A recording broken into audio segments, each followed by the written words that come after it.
We got to talk Auburn recruiting. 5 home games to open the season, and that's one of the reasons why we felt like Auburn could make a run at the #1 class. Remember all the month of August, July, we felt they had so much momentum heading out of the summer, but the Tigers lose for the second time in 4 home games, and they do it in front of some really talented recruiting targets. We're going to find out if that plays into Auburn's favor. Like, does it help them on the recruiting trail, or are the Tigers going to start losing some of this momentum?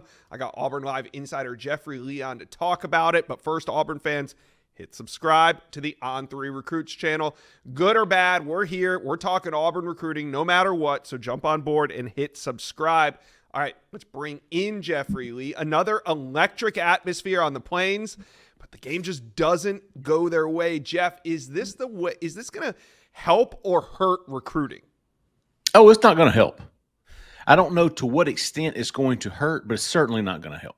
You know, like you said, going into this all season, it was not more so much of they've got to get to 7, they've got to get to 8, they've got to get to the number of wins. It was more of looking competent. It was more of looking improved. And everything that we've seen so far, especially in the 2 losses to, one to Cal, one to Arkansas, was lack of competence on offense and even defense. The number of 3rd and longs Auburn gave up on defense Saturday against Arkansas was absolutely inexcusable.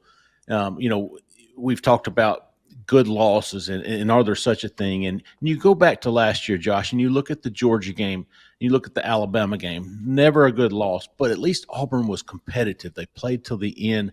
They just gave up more plays than Georgia did. But it was a good game. They were competitive. There was a brief, glimmer of hope of what this program could be under Hugh Freeze. And you're going into 2024 going, hey, we're just missing a couple of pieces, and maybe we can get back on being competitive and maybe even taking the next step. And so you've got 5 games at home, and you're going, if Auburn could get out of here at 4-1, maybe even 5-0, what does this number 5 recruiting class look like after that? What kind of momentum do they gain from that? Right. And then, Cal comes to town, and it was the same old Peyton Thorne, and Arkansas comes to town, and it was same old Peyton Thorne in another jersey and another name, and Hank Brown. So it's going to be tough to recover. Now, what does this do to recruiting? It's hard to say. Mm-hmm. It really is. We know this. We've been doing it long enough. It's beneficial. I haven't said this Saturday after the game. The one beneficial thing I could find, one glimmer of hope, was the quarterback play being so bad. Right. And I almost thought after the New Mexico game when Hank Brown, who was a redshirt freshman, looked pretty dang good.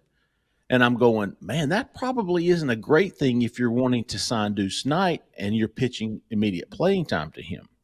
Well, Deuce Knight, of course, was back at Auburn Saturday for the Arkansas game. And he got to see that Auburn doesn't have a quarterback. They don't have a quarterback. So that was the only positive I could pull out of that. That's how you got to spin it. I mean, that's what you do as a recruiter. It's easy if you're a salesman, right? It's easier to sell a great product than a product that's kind of faulty. But if you're a great salesman, you can also sell any product. And if you're selling this product to a recruit, especially like a Deuce Knight, that's exactly what you can sell. That's really the only thing you can sell. But I got a question. You said we've been covering recruiting for a long time, and Deuce Knight keeps showing up. If Auburn had won some of these games that he showed up at, do you think he'd be committed? And I say it because we all know what happens after a win. The recruits come into the locker room, everybody's celebrating, and those are the moments when a great salesman can get somebody who might be on the ledge to make that decision in an emotional state. But when a college team loses, you and I both know in recruiting, a lot of the times they shut down the locker room. There is no celebration. There is no chance for that Deuce Knight to get up in front of the current team and tell them, hey, I'm committing to Auburn. So I'm not saying that the losses have scared him off because he keeps showing up and we expect him back next weekend. But do you think if Auburn was 4-0 at home right now, Deuce Knight would have flipped his commitment already? Deuce is so difficult. With any other recruit, I would say probably yes. Mm-hmm. I think it's so personal with Deuce and his relationships with Notre Dame. I think it's just so difficult for I don't know if he keeps putting it off because he doesn't want to tell the girl that he wants to break up with her. Oh, yeah. Because he's a really nice guy and he really likes her, but not that way. Or maybe he just really doesn't want to leave Notre Dame. But Josh, this is what the third visit in 4 games for Deuce Knight for a Notre Dame commitment who, they're not supposed to be visiting other schools. He's coming back next weekend, as far as we know, for an official visit for the Oklahoma game. At some point, you think he's going to have to make a decision. Of course, we've also heard that he might go back to Notre Dame in middle of October. Does winning, if Auburn's 4-0 right now, typically I would say yes, but for Deuce Knight, who is he's an anomaly in recruiting almost. He's predictably unpredictable. Right. So I really don't know. I lean more towards no because we've all been digging behind the scenes, and I'm learning more and more about him and his feelings and what he's got to say. And I would lean more towards no. Auburn would probably still be battling for him, but who knows with him? Right. Yeah. All right. 2 more flip targets on campus I want to talk about. They were Caleb Cunningham committed to Alabama and Shamar Arnoux committed to USC. We know Caleb Cunningham has been impressed with Auburn during the summer. He named Auburn his leader after taking a visit there. It seemed like the Tigers had a lot of traction with him, and now he's back out on the plains for this game. Obviously, the game didn't go the way that Auburn fans, Auburn coaching staff had wanted, but what did this visit do for Caleb Cunningham in his recruitment to Auburn?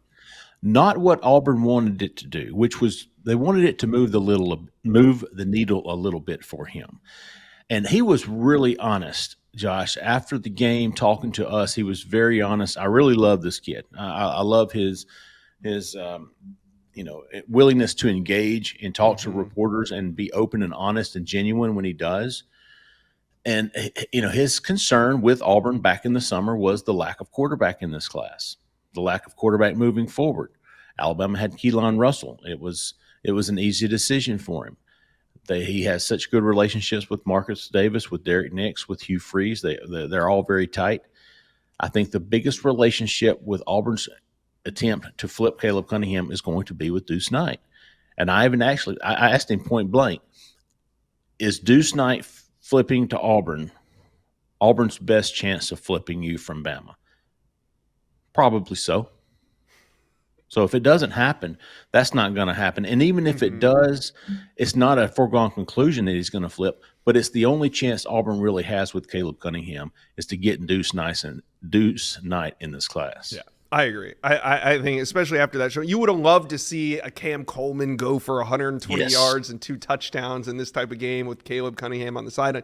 Doesn't go that way, but hey, Caleb Cunningham, maybe he makes it back to the Plains. They get a do-over, per se, if they're playing better down the road. Now, how about Shamar Arnoux? He's out of the state of Georgia, committed to USC. There were some rumors that, he was going to come in, maybe not. He ends up showing up, and what are you hearing now that visit has concluded? Now, I think Shamar is one you're going to keep a closer eye on. Auburn has been on this guy. He was kind of in the background because there were so many other defensive backs. It's such a big defensive back class for Auburn. And it was like, okay, Shamar committed to USC, but Auburn gets this guy, Eric Winters and Devin Williams and Blake Woodby, and it starts filling up. And you go, well, how big of a need is Shamar to Auburn? He's very big. Auburn really loves this kid. They really want him in this class. It was very big for them to get him back on campus Saturday. I think it was the first time he's been back to Auburn since he committed. And he was a pretty frequent visitor to Auburn before that USC commitment. There's a lot of good relationships. And one thing about this staff, 2 things about this staff, they build relationships and they get kids on campus. And they're able to do that. So getting him back was big. I think Auburn's going to continue to push for him, push for Neem Alford, who also was back in Auburn on Saturday, and see if they can't get one or both of these guys to join them. Yeah, it's going to be regardless of the start, there's still a lot of this season left. Sure. Got to play better on the field. The recruiting class is still great. I mean, don't get us wrong. They just might not be able to be as aggressive as we expected them to be in the fall heading into the winter. So we'll just got to see. But still hanging in there at number 5, number 6 in the country right now in recruiting rankings. So Auburn fans, talk to Jeff Lee and I. Well, how are we feeling? I mean, coming out of this one, how is Auburn staff going to sell it? If you were coaching Auburn, how would you sell this to recruits? Let us know. Comment section below.